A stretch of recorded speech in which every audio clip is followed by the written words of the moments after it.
পূজা পাছৰ পৰাহে মজা ওলাব ন হা পৰীক্ষা দি দি তেতিয়াহে মজা ওলাব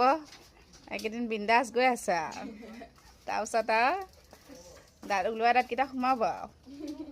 যোৱা বাই পৰীক্ষা শেষ আৰু নালাগে নালাগে ওপৰেদি অকণ ওপৰেদি সোমোৱাই দিয়া মূৰটো ধুই দিম বাৰু পৰীক্ষা খতম আৰু আজি শেষ আৰু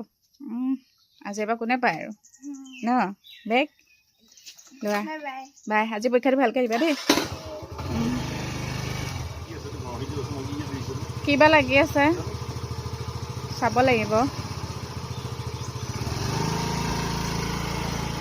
সিহঁতক পঠাই দিলোঁ আজিৰ পৰা ধুনুৰ এক্সাম শেষ আৰু মুনু ক্লাছ হৈ আছে মুনু একদম দুৰ্গা পূজাৰ পিছৰ পৰাহে মানে এক্সাম হ'ব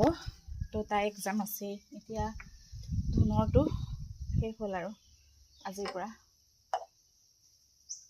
ঠিকে কামকেইটা কৰি লওঁ